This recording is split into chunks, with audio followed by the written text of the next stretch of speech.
A daring mission against all odds.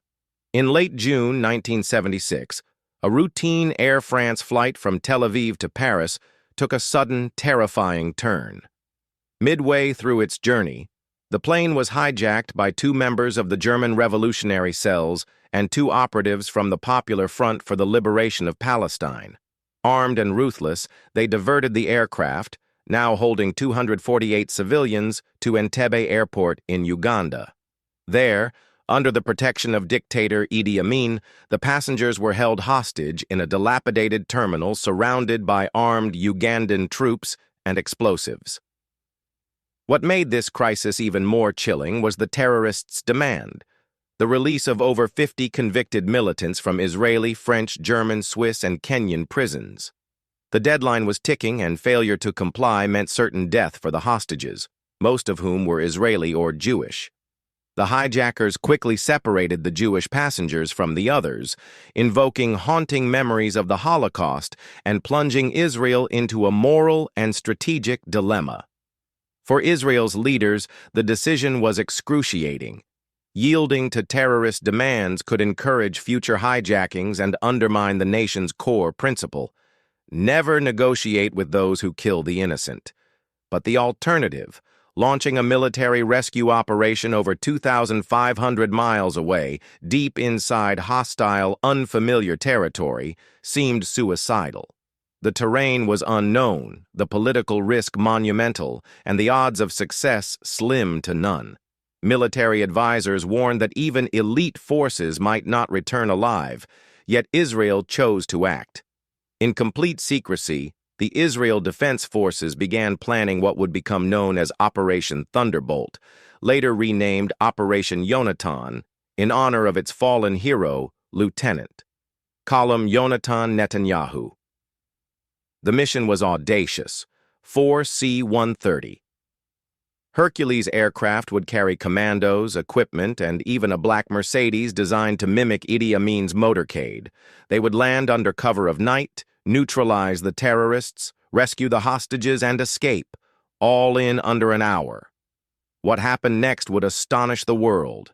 The raid, executed with breathtaking precision, not only freed 102 hostages, but also redefined the boundaries of what was possible in counter-terrorism. In mere minutes, Israeli commandos stormed the terminal, killed the terrorists, engaged Ugandan forces, and extracted the hostages under heavy fire. This is not just a tale of military strategy, it is a human story. A story of young men and women risking everything to bring their people home. A story of grief and glory, sacrifice and survival. The raid on Entebbe wasn't just a rescue mission. It was a declaration that no Israeli, no innocent civilian would ever be abandoned, no matter how far, how dangerous, or how impossible the rescue might seem. The hijacking, Flight 139's nightmare, June 27, 1976. What began as a routine commercial flight would soon spiral into one of the most dramatic hostage crises of the 20th century. Air France Flight 139, an Airbus A300, lifted off from Ben Gurion Airport in Tel Aviv, bound for Paris with a scheduled stopover in Athens. On board were 248 passengers and a 12-member French crew. Among them were families returning from holidays, elderly couples, children, and even a Holocaust survivor, a cross-section of global civilians, most of them Israeli or Jewish. In Athens, the stopover appeared uneventful until 4 additional passengers boarded, 2 men and 2 women traveling on forged passports. They appeared calm at first, but shortly after the plane resumed its journey over Greek airspace, everything changed. With chilling precision, the 4 revealed their true identities. 2 were members of the Popular Front for the Liberation of Palestine, PFLP, a militant Palestinian organization. The others were German leftist radicals from the revolutionary cells, determined supporters of international terrorism. They brandished handguns, grenades, and explosives, storming the cockpit and cabin. Passengers screamed, parents shielded children. Panic spread like wildfire. "This plane is now under our control," declared Wilfried Bose, one of the German hijackers, his voice cold and commanding. The terrified crew had no choice but to comply. Captain Mikkel Bakos, a seasoned pilot, was forced at gunpoint to change course. The plane veered south, heading toward Benghazi, Libya, where it landed for emergency refueling. There, the hijackers released one pregnant woman and an ill passenger, gestures meant to suggest humane treatment. In reality, it was the beginning of a calculated psychological siege. After 7 tense hours on the tarmac, the aircraft lifted off again, bound this time not for safety, but for the heart of chaos, Entebbe Airport in Uganda. It was no coincidence. Uganda's dictator, Idi Amin, had long courted alliances with radical Arab movements. The hijackers knew they would find safe harbor there, as well as armed protection from Ugandan troops loyal to Amin. As Flight 139 touched down at Entebbe, the true scale of the operation became clear. The terrorists had coordinated with local forces. A second group of hijackers awaited their arrival at the old terminal building. Together, they took full control of the hostages, who were herded into a sweltering, dilapidated hall, trapped, terrified, and uncertain if they would live to see another day. In the days that followed, the hijackers issued a grim ultimatum: free 53 Palestinian and German prisoners held in Israel, France, Germany, and other countries, or the hostages would be executed, starting with the Israelis. What had begun as an ordinary flight had become an international crisis. As the world watched, one nation began to plan the unthinkable: a military rescue mission 2,500 miles from home in a hostile African nation, with the clock ticking and the odds stacked heavily against them. This was no longer just a hijacking. It was a test of resolve, a showdown between terror and principle, and the opening chapter of a mission that would stun the world. Operation Thunderbolt. The terrorists' demands: a global crisis unfolds. When Air France Flight 139 landed at Entebbe Airport, the nightmare deepened. Far from being isolated, the hijackers were welcomed with open arms by Ugandan dictator Idi Amin, who had long aligned himself with radical Arab causes. Amin not only sanctioned their operation, but provided them with military support. Ugandan soldiers patrolled the airport, further tightening the noose around the hostages. The passengers were marched at gunpoint into a crumbling section of the abandoned terminal, its windows darkened and ventilation minimal. Inside, the hijackers established a psychological regime of control and intimidation. Under orders from PFLP commander Wadi Haddad, they began a ruthless selection process. Jews and Israelis, including dual citizens and even non-Israeli Jews, were segregated from the others, echoing the darkest memories of the Holocaust for many. The symbolism wasn't lost on survivor Esther Galili, who later recalled, "When they called the Jews forward, I thought, this is Europe, 1942, not Africa, 1976. Then came the demands. In a chilling communique sent to multiple governments, the terrorists presented a non-negotiable ultimatum. Israel was to release 40 Palestinian and Arab militants from its prisons. An additional 13 prisoners, held in Germany, Kenya, France, and Switzerland, were also to be freed. The deadline, July 1st, 1976, just days away. If the demands were not met by the deadline, the terrorists vowed to begin executing hostages, starting with the Israelis. There would be no further warnings. Around the world, the situation triggered a wave of diplomatic paralysis and moral outrage. Families of the hostages begged their governments to act. The French crew, who had refused offers of evacuation and chose to remain with their passengers, were praised for their courage. But behind closed doors, leaders across Europe struggled to agree on a strategy. In Jerusalem, the stakes were even higher. Prime Minister Yitzhak Rabin convened an emergency war cabinet. Should Israel negotiate with terrorists, thereby setting a precedent and inviting future attacks? Or should they attempt the unthinkable, a military rescue mission over 2,500 miles away with incomplete intelligence, no guarantee of success, and the lives of over 100 Israeli citizens on the line?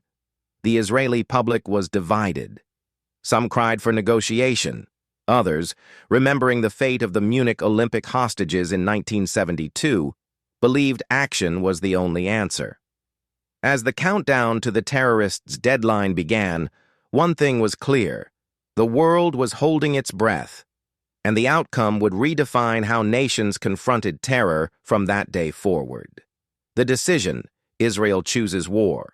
Israel had long held to an unyielding principle: never negotiate with terrorists. That stance wasn't just rhetoric, it was born from experience. The 1972 Munich massacre, in which 11 Israeli athletes were murdered after failed negotiations, had seared a lesson into the national psyche. Giving in to terror only invited more bloodshed. But this situation was different. The hostages weren't in Gaza or Beirut. They were being held in Uganda, over 2,500 miles away, protected by a foreign army, and led by a brutal, unpredictable dictator. Logistically and militarily, a rescue seemed near impossible.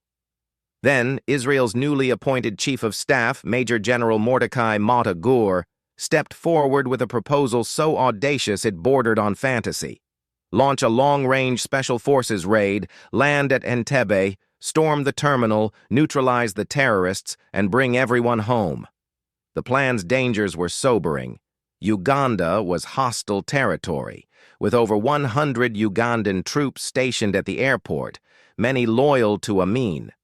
The operation would require flying across multiple enemy airspaces with mid-air refueling, a maneuver that had never been attempted during an actual combat mission. Most critically, a single miscalculation, a wrong turn, a delayed breach, a missed target, could lead to a massacre of the hostages or the deaths of Israel's best soldiers. But the risk didn't deter Israel's most elite Special Forces unit, Sayeret Matkal. They had been quietly rehearsing, using an abandoned airport in Israel to simulate the Entebbe terminal. Every door, every corridor, every possible line of fire was memorized. The mission would rely on speed, surprise, and absolute precision. Leading them was Lieutenant Colonel Yonatan Netanyahu, a brilliant philosophical commander known for his cool intellect and quiet bravery.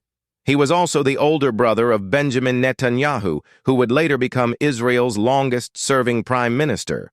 For Yoni, this was more than a military mission. It was a moral stand. "We go in, we get them out. No other option," Yoni reportedly said during a final mission briefing. His tone was calm, resolute. No theatrics, just clarity. As the clock ticked toward the terrorists' deadline, Israel made its decision. Not to negotiate, not to stall, but to act, with everything it had. The world would soon witness one of the most daring hostage rescue operations in modern history. The Raid, 90 Minutes of Hell. Phase 1, The Secret Flight, July 3rd to 4th, 1976. Under a veil of total secrecy, 4 Israeli C-130 Hercules transport planes lifted off into the night sky. Aboard were just over 100 elite commandos, packed tightly with equipment, weapons, and raw determination. Flying 2,500 miles across hostile airspace, the aircraft flew at treetop level to evade radar detection, navigating with precision across the Red Sea. Mid-flight, they conducted a never-before-attempted combat refueling, a technical gamble that paid off. Their target, Entebbe Airport, Uganda. Phase 2. The Landing. At 11 p.m. July 3rd, the first C-130 touched down on the tarmac at Entebbe. The night air was heavy and still. As the cargo ramp dropped, Israeli commandos rolled out a black Mercedes and a Land Rover, an exact replica of Idi Amin's official convoy. The deception worked. Ugandan guards at the terminal hesitated, lowering their weapons as the vehicles approached. That hesitation lasted just seconds. Then the shooting began. Phase 3, the assault. 3 assault teams leapt into action with surgical coordination. Team 1, led by Lieutenant Colonel Yonatan Netanyahu, sprinted toward the terminal's main entrance, opening fire on stunned hijackers and engaging Ugandan soldiers. Team 2, under Muki Betzer, moved quickly to secure and protect the hostages, shouting in Hebrew and French to direct them to the floor. Team 3 raced toward the airport runway, planting explosives and destroying 11 Ugandan MiG-17 and MiG-21 fighter jets, eliminating the risk of aerial pursuit. The firefight inside the terminal lasted less than 2 minutes. All 7 terrorists were killed, but the chaos was deadly. 3 hostages were accidentally shot, mistaken in the split-second confusion for gunmen. Worse still, Yonatan Netanyahu, the mission commander, was fatally struck by a Ugandan sniper as he cleared the path for his men. Phase 4. The escape with hostages in tow, the Commandos hustled everyone across the tarmac to the waiting C-130S. Ugandan reinforcements were beginning to stir, but the Israelis had planned for this. Covering fire from the last team kept the enemy at bay. One final burst of gunfire cleared the runway, and the final plane roared down the strip and lifted into the sky, just as Ugandan troops arrived en masse. From landing to wheels up, the entire raid lasted 90 minutes. The aftermath, a nation's triumph and sorrow. The dust had barely settled when the scale of the mission came into focus. 102 hostages rescued alive, 1 Israeli commando killed. Lieutenant Colonel Yonatan Netanyahu, the only Israeli soldier to fall, 3 hostages killed during the raid. Tragically caught in the crossfire, all 7 hijackers neutralized, along with an estimated 20 Ugandan soldiers. The world watched in disbelief. In just 90 minutes, Israel had executed a long-range rescue once deemed impossible, a mission of precision, speed, and resolve that stunned military strategists and political leaders alike. But triumph came with a price. Yonatan Netanyahu's death cast a long shadow over the victory. Revered by his men, respected by his peers, Yoni became a symbol of courage, duty, and sacrifice. His legacy would shape generations, especially his younger brother, Benjamin Netanyahu, who would later serve as Israel's prime minister. He said of Yoni, "His courage defined Israel's spirit. He died so others could live." The celebration was short-lived. Idi Amin, humiliated and enraged, lashed out. In a final act of brutality, he ordered the execution of Dora Bloch, a 75-year-old hostage who had been left behind at a Kampala hospital for medical treatment. Her murder was a chilling reminder of the stakes and the savagery surrounding the operation. Operation Entebbe, later renamed Operation Yonatan, remains one of the most daring and successful hostage rescues in history. A mission born of desperation ended in legacy. Epilogue. The legacy of Entebbe. Operation Thunderbolt was more than a rescue. It was a declaration. It proved that terrorism could be countered not just with diplomacy, but with courage, precision, and an unbreakable will.